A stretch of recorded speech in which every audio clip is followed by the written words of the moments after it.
अस्सलाम वालेकुम। मेरा नाम साकिब जफर है और आप देख रहे हैं साकी टेक्निकल। साकी टेक्निकल में हमने एक नए कोर्स का आगाज किया है जो है नोड जेएस ट्यूटोरियल्स हैं। उसका हम एक कोर्स प्रॉपर लेके चलेंगे।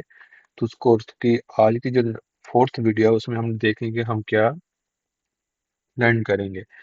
हम सबसे पहले देखेंगे important point node JS role. So what is the server side and client side scripting?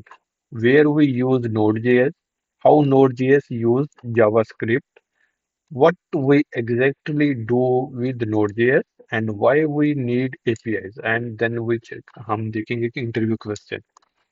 उसके बाद सबसे पहले हम चेक करते हैं कि क्लाइंट साइड और रिक्वेस्ट रिस्पॉन्स, और उसके बाद हमारे पास सर्वर क्या होता है। तो जो हम देख रहे होते हैं या जिस पे हम क्लिक करते हैं एनी वेबसाइट, वो हमारी होती है क्लाइंट साइड पे।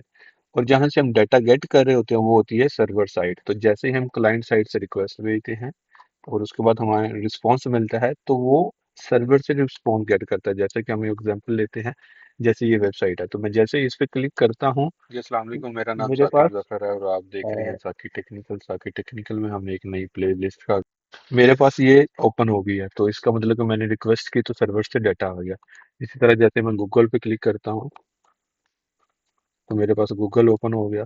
अब गूगल अपनी तरफ से ये डाटा सर्च करता है। जैसे मैं ये चेक करता हूँ, कुछ भी इधर से मैं गेट करता हूँ तो मैं रिक्वेस्ट भेजता हूँ।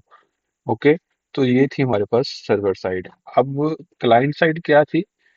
क्लाइंट साइड ये थी हमारे पास क्लाइंट साइड। और सर्वर साइड क्या थी कि सर्वर साइड पे हम जैसे चेक करते हैं जी गूगल, हम लिखते हैं google.com,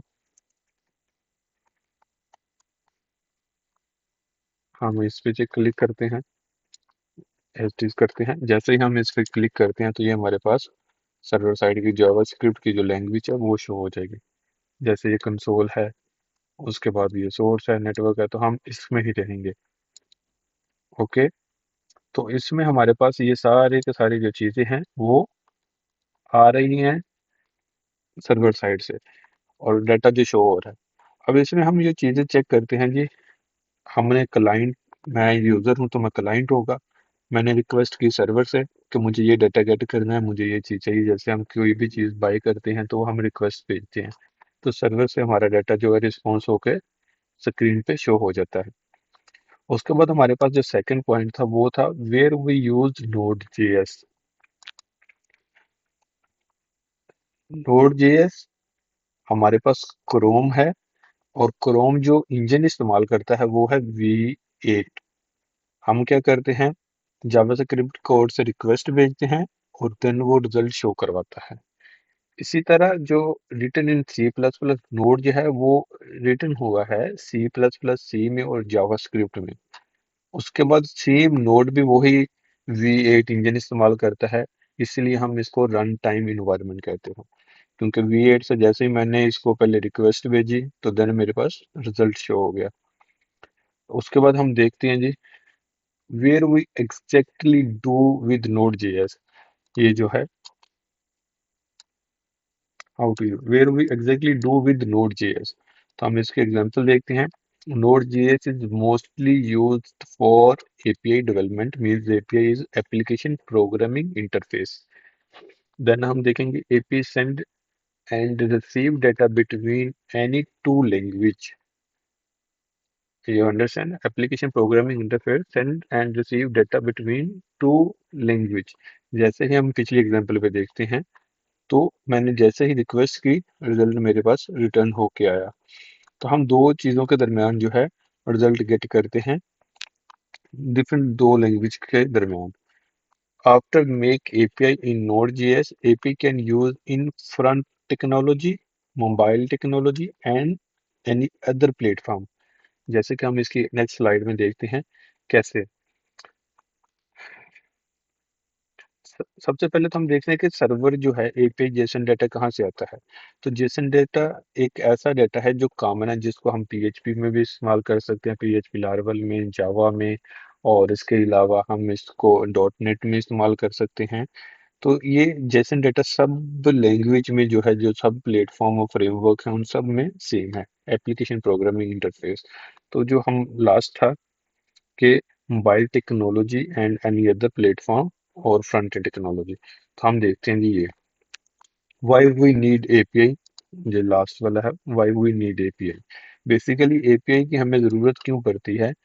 सबसे पहले तो हमने डेटाबेस एक हमारा हुआ होता है जहाँ से हमने डाटा गेट करना होता है। बिजनेस लॉजिक के लिए ये येलो वाली जो पट्टी है इसमें हम एपीआई क्रिएट करते हैं, like Node JS, Laravel, Java and dot net. उसके बाद एपीआई का काम क्या होता है?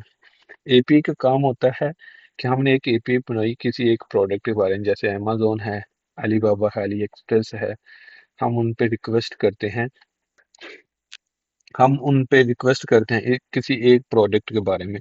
तो जब हम एपीआई क्रिएट कर लेते हैं तो एपीआई को इंटीग्रेशन करवाने के लिए हमें कोई फ्रंट एंड ब्राउजर या फ्रंट एंड लैंग्वेज चाहिए होती है।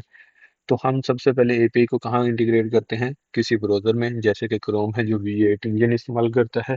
उसके बाद हम एपीआई को एज में करवा सकते हैं, मजोला में करवा सकते हैं, देन विंडो पे करवा सकते हैं। उसके बाद हमारे पास एंड्रॉयड आ जाता है, उसके बाद हमारे पास एप्पल आ जाता है। तो एपीआई की इंटीग्रेशन हम इसी तरह करवा सकते हैं।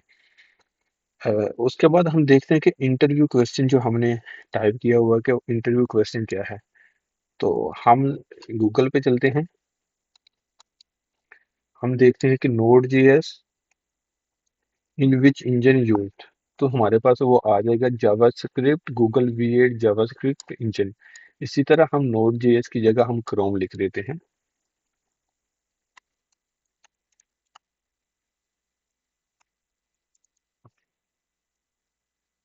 तो इसी तरह क्रोम जो है V8 इंजन इस्तेमाल करता है। ये इंटरव्यू क्वेश्चन है कि इंटरव्यूअर आपसे ये पूछ सकता है कि जो नोड है वो कौन सा इंजन इस्तेमाल करता है डाटा को शो करवाने के लिए। तो हम कहेंगे गूगल जावा V8 जावास्क्रिप्ट इंजन। और इसके अलावा हम आगे आने वाली वीडियो में मजीद नोड जेएस के जरिए एपीआई बनाएंगे, इसके जरिए फंक्शंस बनाएंगे, डाटा को फेच करेंगे, डाटा के डेटाबेस बनाएंगे। तो हमारे साथ जुड़े रहिएगा इंशाल्लाह, और चैनल को सब्सक्राइब कर दें। और अगर आपको कोई कमेंट हो, आपको कोई इन्फॉर्मेशन चाहिए हो, कोई स्पेसिफिक वीडियो के बारे में नॉलेज चाहिए तो आप मुझे नीचे कमेंट बॉक्स में बता सकते हैं। Thanks for watching in this video. मिलते हैं नेक्स्ट वीडियो में, तब तक के लिए अल्लाह हाफिज।